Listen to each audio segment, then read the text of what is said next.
Hey, everybody. We are so excited to have you here today for this timely webinar brought to us by our partners at Movement Voter Project. This is our last ASBN Live of the year. This is episode 144. As usual, this will all be on our website, and you can check out the archive in case you're missing our content for the next couple Wednesdays of the year. But we will be ramping up for our conference, which is happening at the end of this month.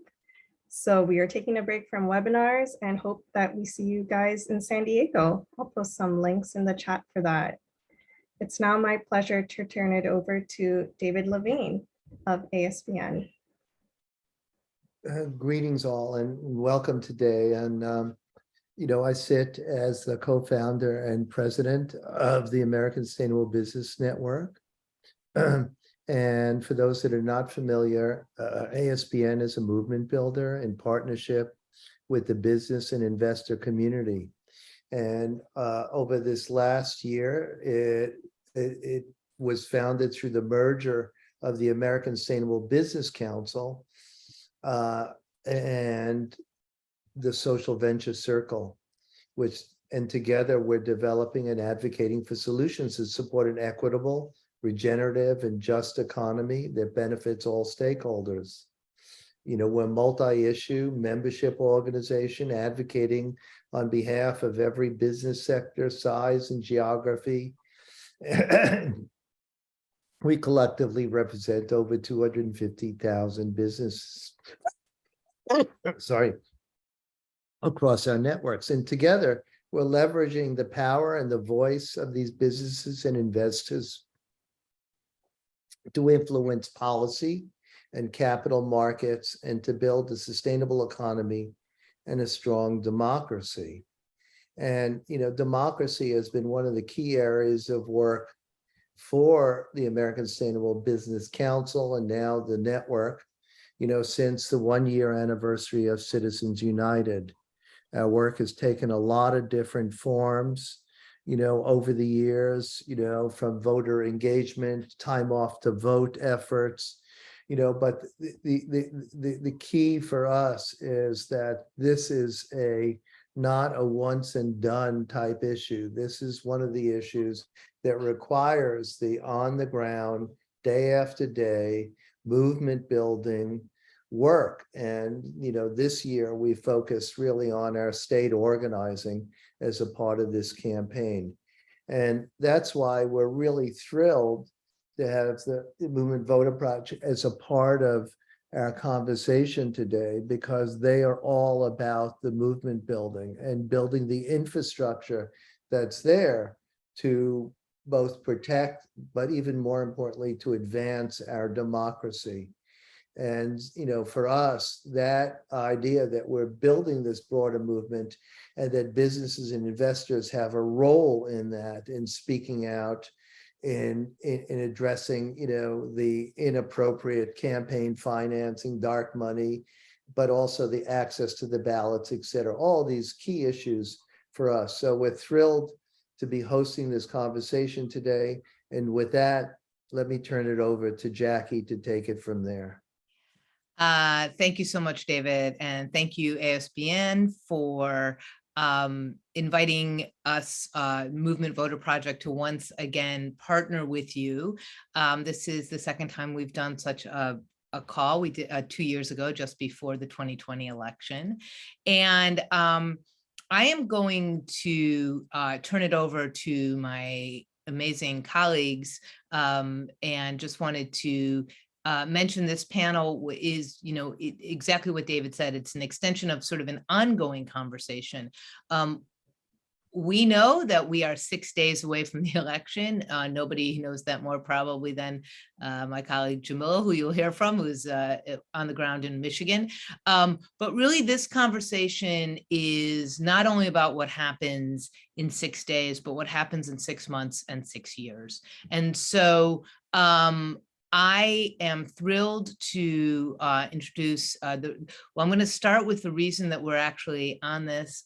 One of our longtime partners in crime and one of our partners in in this work has been Jim Epstein, who I think many of you know is a member of ASBN. I believe he's one of the OGs for one of the originals for both this organization, for both these organizations. So Jim, we're thrilled to have you here today. Jamila Martin is my colleague who is our Michigan State Advisor. We're going to be doing a deep dive in what's happening in Michigan, and especially around some sustainability and climate issues. John Anner is another colleague who has also been a member of, I believe, ASBN or SVN, or so we are thrilled that he will be here to give you an overview on MVP and our work. And to kick us off, our moderator for today is my colleague, Heidi Lee. So I'm going to turn off my screen and turn this over to Heidi. Thanks, Jackie. Thanks, David. We're super excited to be here. We're going to start we'll just go through the panel and ask questions. So I'm going to start with you, John, and ask, why is MVP important, and why is it important 6 days before an election and after an election? Great. Thanks, Heidi. And really, it's a real pleasure to be here. As Jackie said, I was part of SVN way back in the day when Ben Cohen and Wayne Silby and all those folks were putting it together. Josh Mailman, all that whole gang. So it's been a while since I've been to an SVN conference, so maybe I should pick it up since it seems like things are really moving.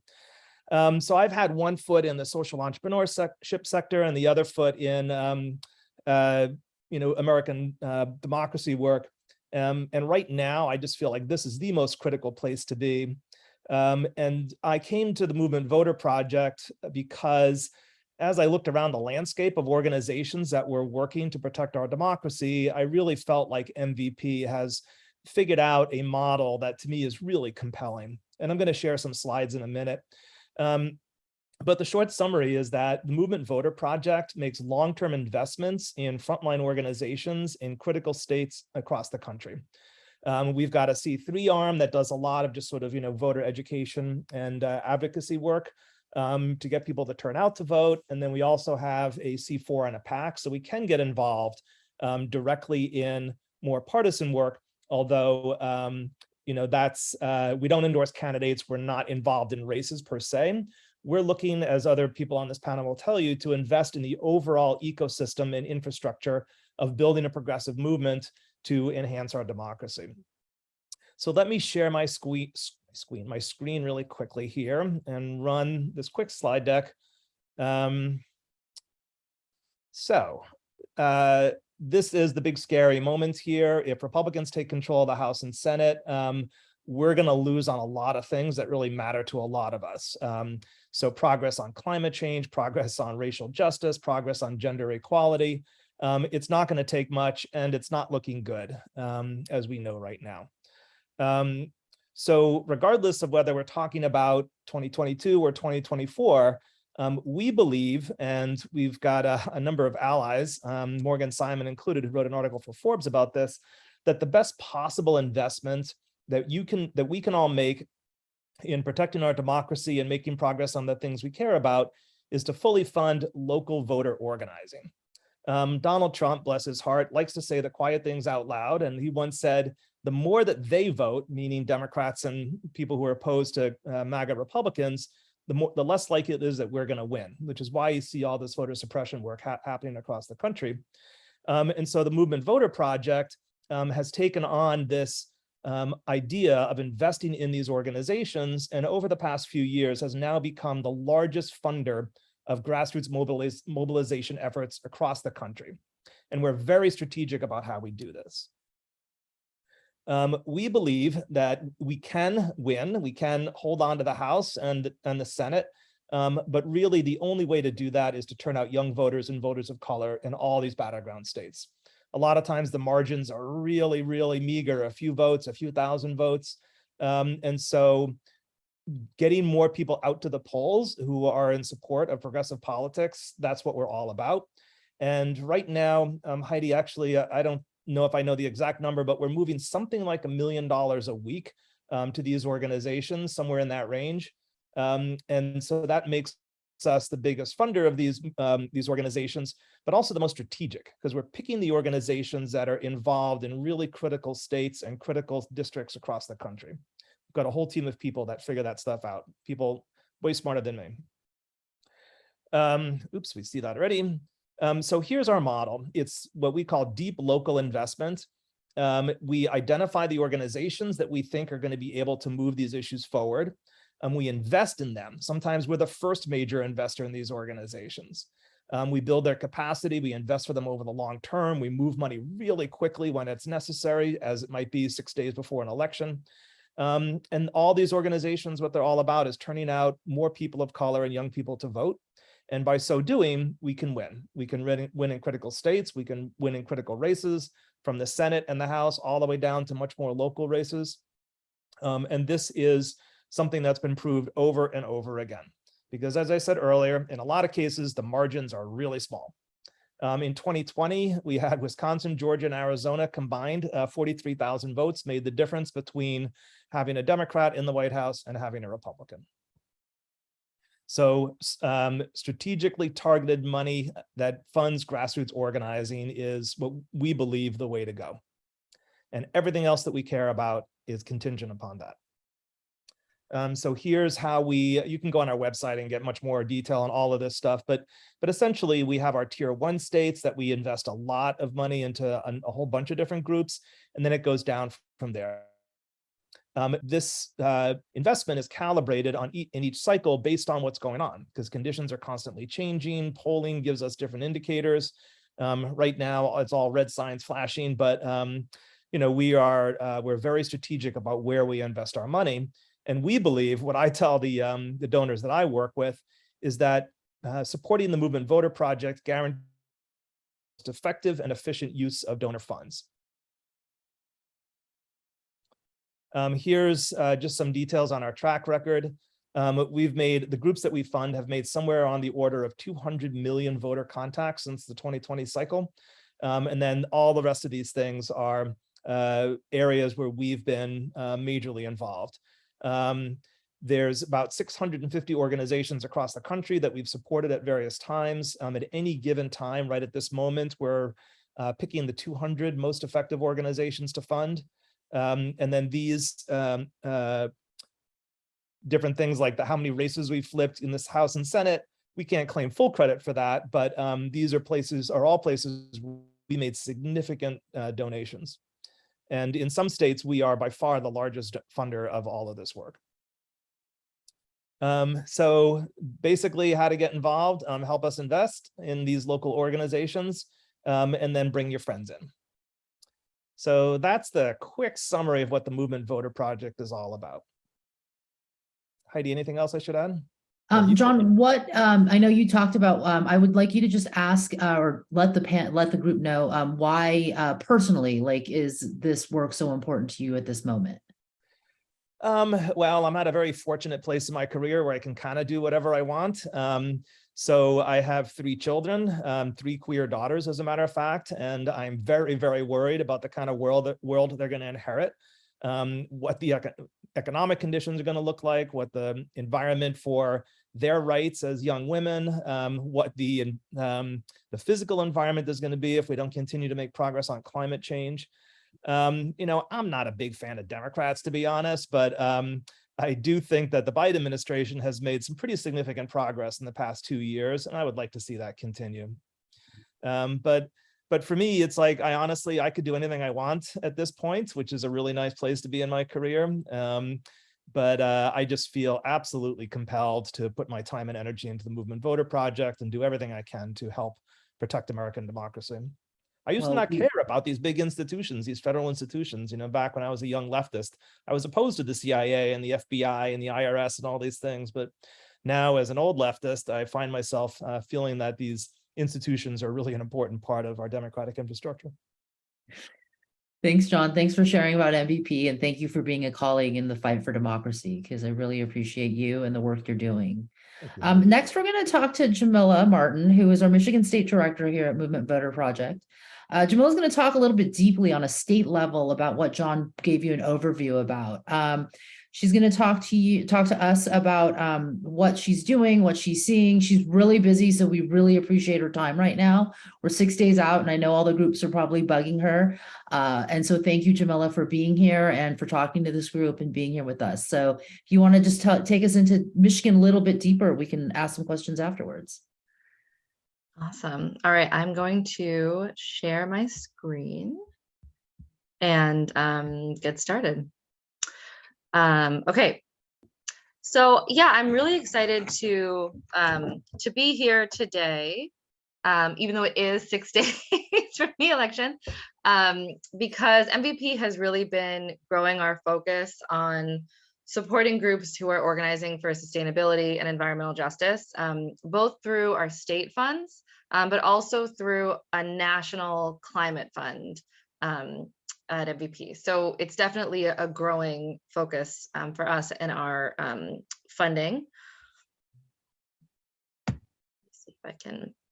So, you know, as you all know, climate is on the ballot every year.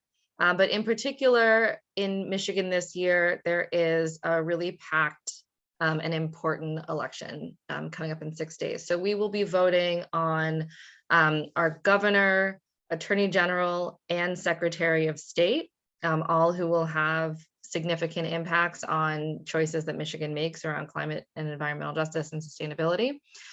We are also, of course, as the rest of the country, voting on our congressional delegation and our entire state legislature, as well as the state Supreme Court, which was flipped blue 2 years ago. There's now a 1-seat majority on our state Supreme Court. Yeah,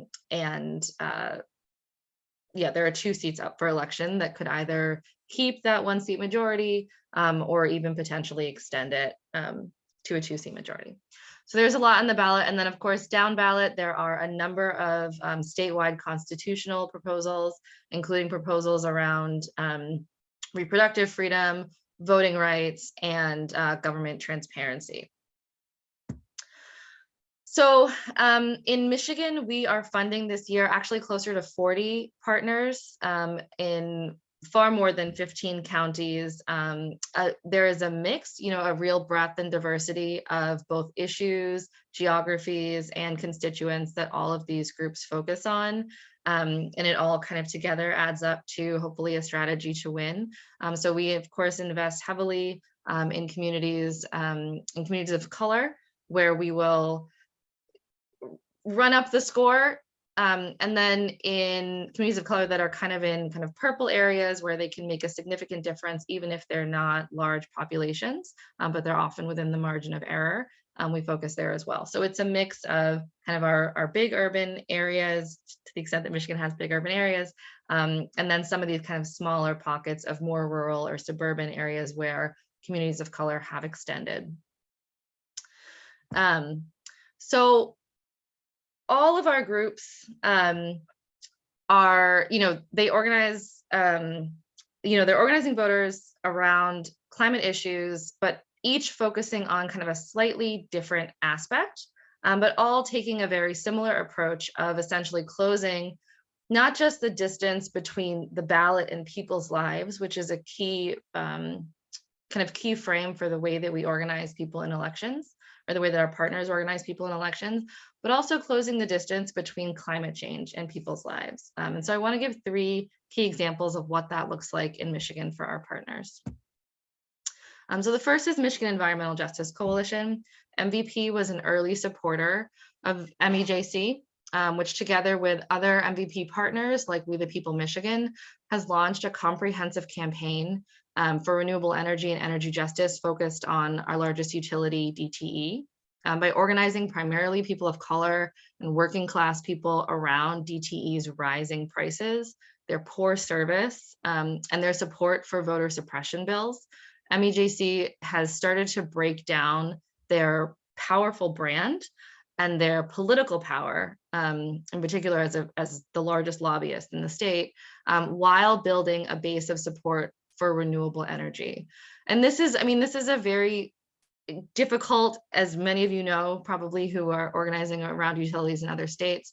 This is an incredibly difficult and a long fight.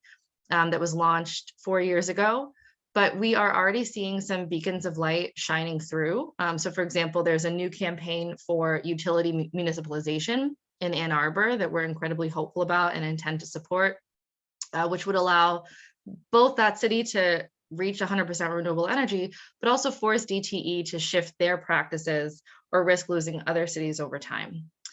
The next campaign I want to focus on is oil and water don't mix. So water, of course, as you can imagine, is a huge issue in Michigan as a Great Lakes state, one of the protectors of 95% of our fresh water here in North America. So this year we're supporting the Oil and Water Don't Mix Coalition through Clean Water Action. If either Governor Whitmer or Attorney General Dana Nessel lose their reelection this year, every single Republican challenger has already pledged to stop the ongoing lawsuits to shut down Line 5, which is an oil pipeline running through the Great Lakes. So there are very serious consequences that will likely happen immediately after the election if Republican challengers are elected. So the Oil and Water Don't Mix Coalition is talking to hundreds of thousands of voters about how courageously Governor Whitmer and AG Nessel have acted to end the threat of what is essentially a ticking time bomb in the heart of the Great Lakes, and a powerful foreign oil industry is trying to bully them now into backing down. And I should say that this, the Attorney General race is probably the closest. These are all very close races. Please don't believe whatever national polling you've seen that says that, you know, there's like a 15-point split. These are all essentially tied races, but the Attorney General race is one of the toughest. And so recent testing has shown that this message is incredibly effective. And when it reaches our key audiences, there can be as much as a 17-point shift. So this is a really important message. It's a really important campaign. It could be the thing that makes the difference and stops Line 5. And then the last thing I want to bring up, last but not least, is transportation. So I'm sure everybody knows Michigan loves our cars. So public transportation is a tough lift, but a necessary one to build sustainable cities. Metro Detroit has been really on a decades-long journey to try to create real usable public transportation. In 2016, funding our regional transit authority here was defeated by voters, really in particular in one of the 3 potentially participating counties. That's Macomb County. It's the county where you've probably heard about Reagan Democrats. It's the county here in Michigan where it was an Obama county that then became Trump County, kind of really exemplified that shift in 2016. 2 years later, a countywide transportation vote again, or in that same county, passed by only 39 votes out of a county of hundreds of thousands of residents, millions of residents, hundreds of thousands of voters. And so this is a very, very tough issue. This year, both Macomb and Oakland County, which are 2 of our most populous, most important counties in the state, they're both here in Southeast Michigan, just to the north of Detroit, are both considering countywide public transportation proposals that would allow residents to move without cars across all of Oakland County in particular for the first time ever. So this is a really, really serious expansion of public transportation that's being considered, and there many, many MVP partners are working in coalition together to support these local ballot proposals. And so you can see some pictures here of folks canvassing. Yeah, so these are just some examples of kind of what the fight for sustainability, for environmental justice looks like in Michigan and how it's playing out on the ballot in 6 days. Thanks, Jamila. I wanted to ask you a quick question about you're holding about 40 groups in Michigan for MVP, and so thank you for that. Truly big thank you for that. What I would like to ask you, what's one of your favorite stories, like of working with a group, or a story that's come out of this cycle that is kind of keeping you going in this crunch time? I think would be something that this group would like to hear, and I think it just keeps everyone motivated in the last 6 days before an election. Sure. Well, I mean, I have to say, I'm very excited about the transit proposals. It is really exciting to see so many groups working together and getting to talk about the things that will really affect people's lives immediately on the ballot. I mean, that's something you don't get as much when you talk about candidates, is like you vote them in, you hope they go do something, and mostly they get stuck, even the good ones. But with these kind of issue proposals, whether they're local or statewide, it is kind of amazing that people actually get to make choices that will immediately impact them as soon as it's over. Like there will be buses or there will not be buses, and like you are making that choice, which is pretty cool. And it's been, I think, every group that I've talked to who's worked on it has actually, like in their Canvas scripts, on the doors, like elevated the transit conversation up to the top, even before they're talking about candidates, because it's so much more exciting for residents to talk about. And even residents, who are not going to use the bus, it's still, they can talk about the impact that it will have on people they know, on people with disabilities, on elderly folks who need support to get around. And it's so much kind of less caustic and divisive and hard, than the candidate stuff. So that's been really exciting. I've also gotten to see some of the friend to friend, family to family member, what's called relational outreach work that some of our groups are doing. And it's been really inspiring to, get notes from people who are bringing their sons, to the polls, or getting their friend in the car and driving them around and helping them register. And so that's a really key tactic for our partners in particular, who maybe are not, running kind of always the large scale door knocking operations that you might think of when you think of elections, but are often engaging their members in this very detailed relationship-based work of reaching out to their friends and family who will not be persuaded by mail, who will not be persuaded by campaign, TV ads, anything else, will only really be persuaded by their friends and family.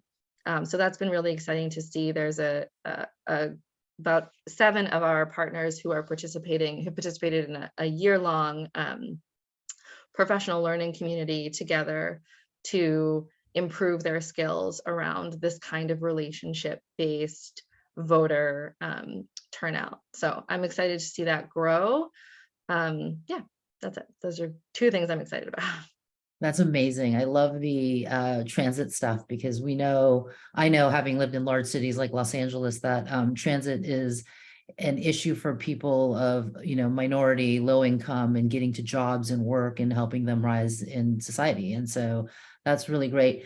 The other issue you really talked about is water. I live in Las Vegas. Water is a huge issue in the Southwest.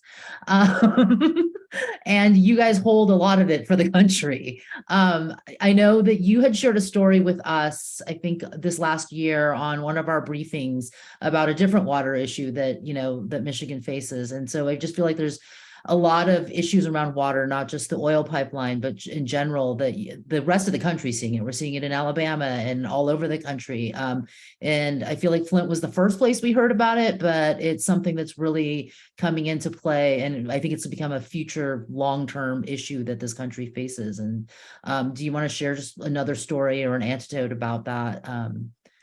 Sure. Yeah. I mean, water protection is going to become more and more important, of course. It's something that I would suggest everybody pay attention to, all of your Great Lakes states, and like how we are doing as water protectors, because it will affect all of you. This is a national, it's a global issue if we do our job as Great Lakes states protecting the fresh water or not. Of course, you've seen our failures in Michigan, in Flint. Flint is not the only place that has had a lead crisis in Michigan, where we have allowed racism essentially to undermine our public services to such a point that we are poisoning our own residents and likely folks around Michigan. So there are a number of other communities since the Flint lead crisis who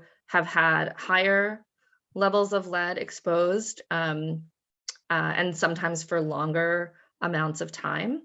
It is becoming more of a priority in Michigan to fund lead pipeline replacement. It was one of the few bipartisan things that passed in the last year in terms of significant funding expansion using especially federal dollars for that, which was so critical.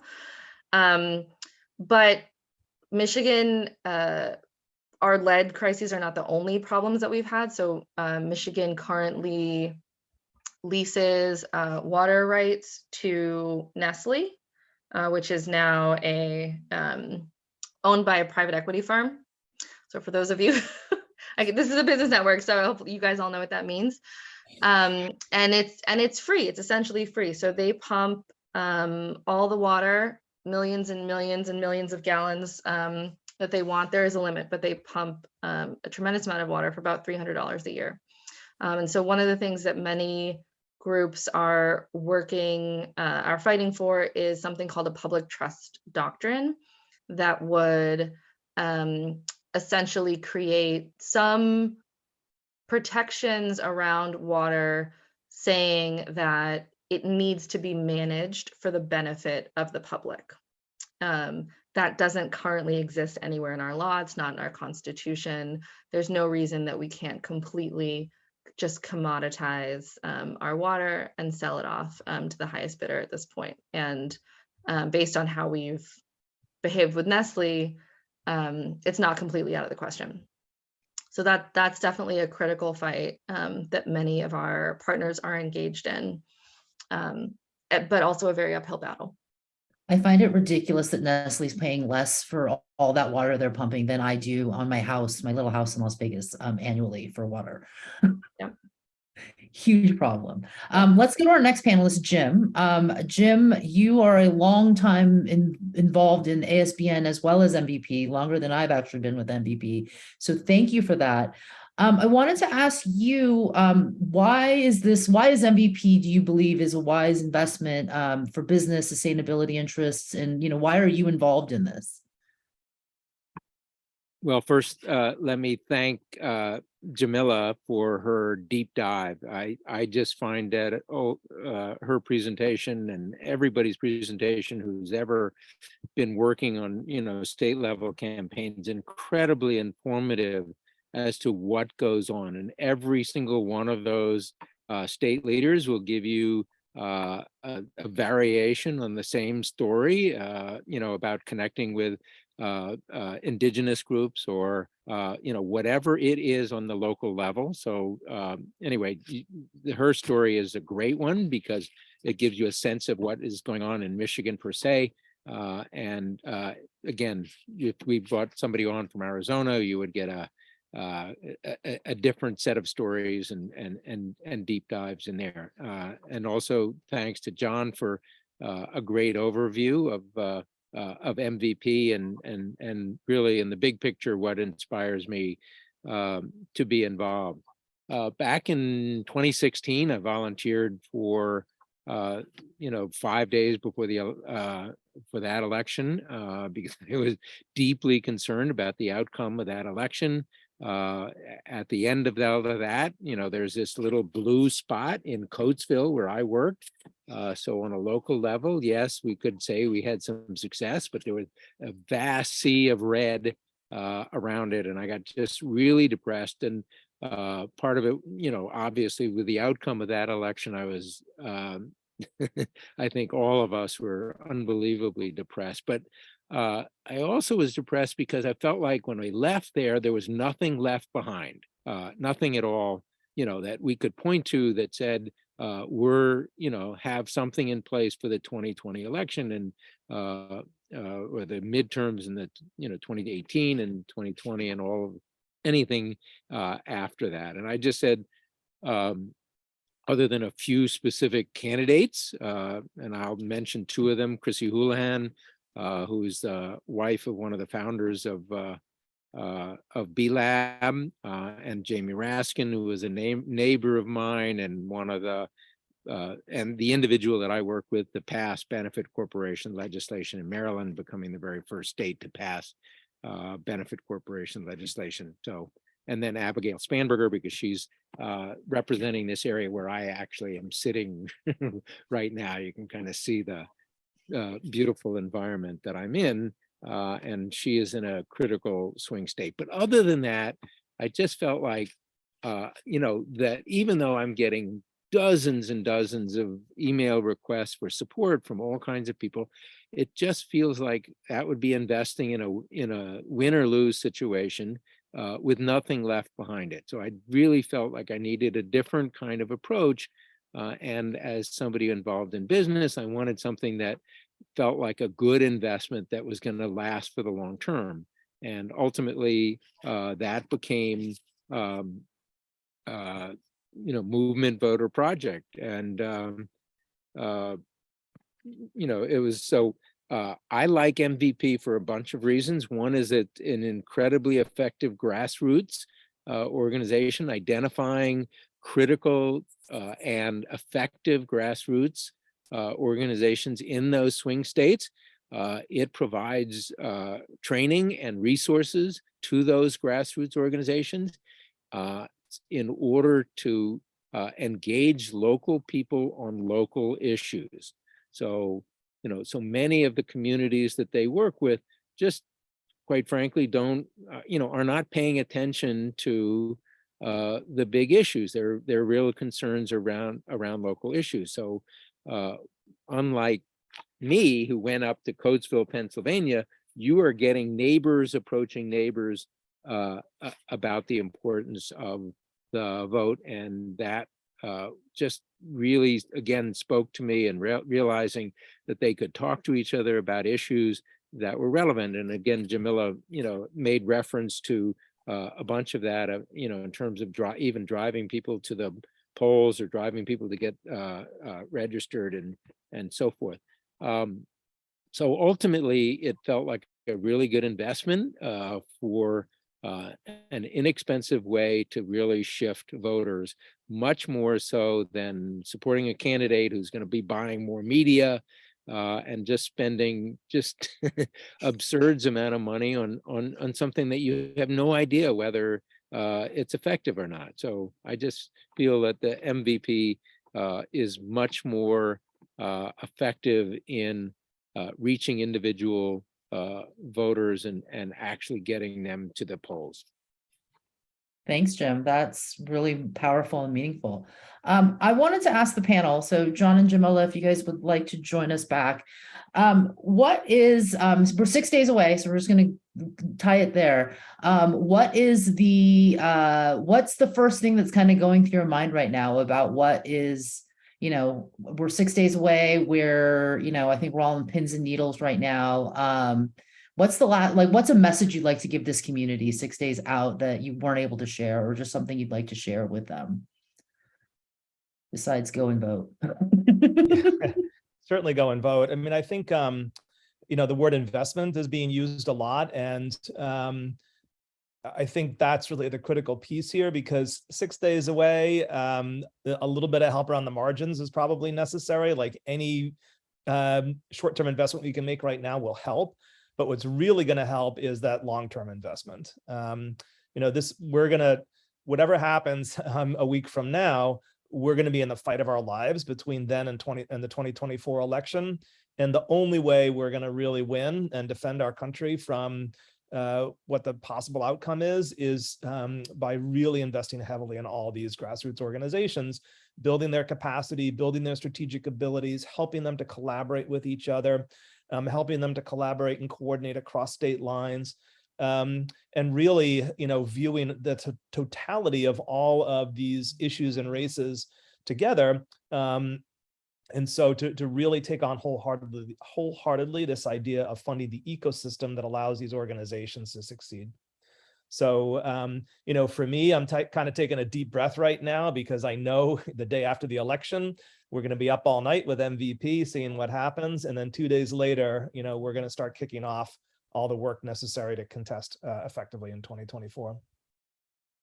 The only thing I would add to that is that, it is late in the season, and of course, early money is always the most valuable money, but really, I guess you could also look at it that we're investing in 2024 as well, on 2024, well, and then on beyond that. So really, it doesn't matter when the money comes in, it's still all early money, because it is going to be used for the long term, and nothing is going away at the end of this 2022 cycle. It's going to be invested in strengthening these grassroots organizations that are certainly going to be around. So it is truly a long-term investment, even if you make it, the day before the election. Right. And then speaking of long-term, Jamila, I know that we're taking up an hour of your time today. But do you have anything you want to share with people as far as the day after the election, the month after the election, going into January, that people should be keeping an eye out for, in Michigan or with your broader team at large on the programs team? So just for the ASBN community, Jamila works with a group of our colleagues at MVP who do this work in our tier 1 states and our different states. And so she is the expert on Michigan, and she has counterparts who are experts in other states like Georgia and North Carolina and Arizona. So yeah, I mean, we are groups in every state are preparing for repeats or even worse versions of what we saw in 2020 in terms of attempts to subvert the elections. There have been, there's been much more organization. I can certainly speak to Michigan. There's been much more organization early on from the right in terms of challenging voters, trying to push for folks to be purged off the rolls. In Michigan, our county canvassing boards, which are essentially where the ballots are counted and certified.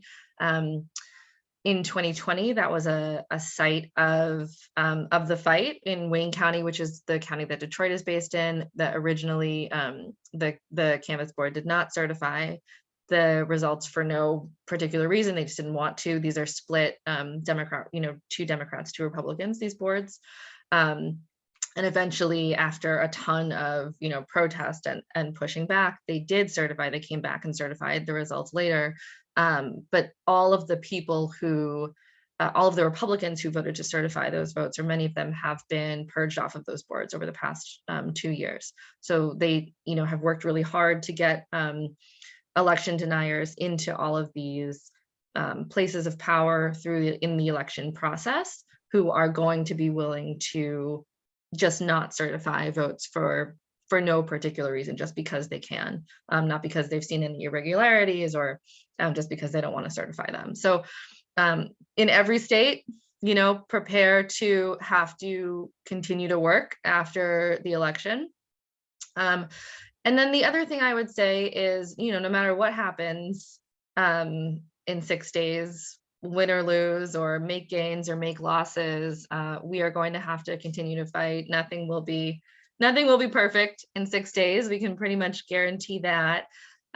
So of course, definitely there is a key role in supporting through funding that folks have talked about. But the other thing I think that is unique for business leaders, business owners, is that, again, I will speak for Michigan. There is a particular focus on how anything and everything will impact business. There's a tremendous amount of state trauma about the loss of jobs, about the loss of industry, and everything is run through that lens. So it's really, really important, here in Michigan, and I'm sure in other states, that we have business leaders who are speaking vocally about the impact that these policies, the true impact that the policies that we're advocating for will have on job creation, the economy, people's wages, businesses, et cetera. And so, please take a look at the MVP list of groups, reach out to those folks. I promise you, they would love business owners to, to be part of their network and to be able to speak on behalf of some of the policies that our folks are fighting for that are good for communities and for business. We know that to be true, but it is often not the frame that we're stuck with. So. Yeah, Thank just one follow-up on that. So for those who are interested in supporting MVP, and I desperately hope that you are, you can direct it either or not direct it and just make it a general support, or you can have your contribution go to a particular state, even a particular grassroots organization. So there is really no limit to how you can slice and dice your contribution. And the only other thing that I would just add in for those not familiar is that ASBN also has a network of state affiliates throughout the country, a number of whom have been running Business for Democracy campaigns. So for any, individual business leaders and the like that want to connect with other business leaders in addition to the movement Voter Project and the like, then that's an opportunity in strength in numbers so that collectively we make the business case and we do the business advocacy and organizing that's needed. Thank you, everybody. I'm going to ask our attendees if they have any questions to please put them in chat. And I'm going to turn this back over to our dear friend and dear colleague, Jackie Kaplan-Perkins.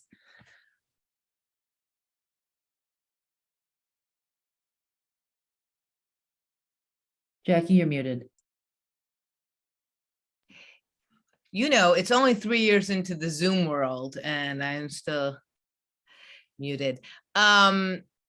So I know that everybody's time is valuable. And as we've all acknowledged, everybody's time is valuable. We're particularly thinking of Jamila, whose time is most harried at the moment, I think.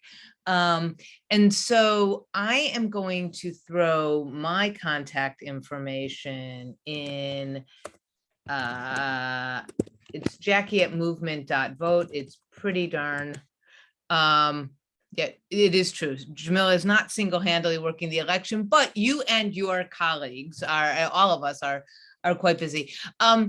But as I want to reiterate what Jim said, which is in some ways your investment in MVP will be considered the earliest money for 2024 because we know that we are trying to look at this for the very long term.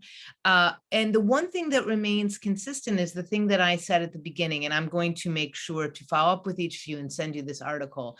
The article that Forbes mentioned, that I mentioned earlier, written, as Jim tells me, by somebody who is a member of ASBN, which is that the single best investment you could make in the 2020 election, it rings true in 2022, it'll ring true in 2024, is to support communities, not candidates, and to support community organizing that is organizing their own communities around the issues that are most important to those communities. So it dovetails with ASBN, who's sort of organizing its community for issues of regeneration and sustainability. So with that, I thank you. It was Morgan Simon, who's a columnist at Forbes. And so we will be following up with you. And again, if you have any follow-up questions, please feel free to email me.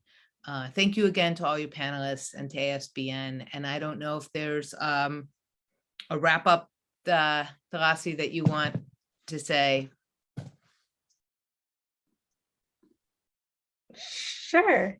I just want to say thank you all so much for the work you're doing at MVP. It's incredible. We're very grateful for what you contribute and for being here today to educate all of us. I just put in the chat the link to where a recording of this session will be. Highly encourage if you can share this around to anyone you think will find this useful, which is a lot of people. Please do so. And follow Movement Vote on Twitter. I don't know what your handle is, but I think there's a lot of socials there that will be useful for everyone too. Yeah. All right. Thank you again. Thank you. Thank you, everyone. Take care. Bye-bye. Thanks, everybody. Bye-bye.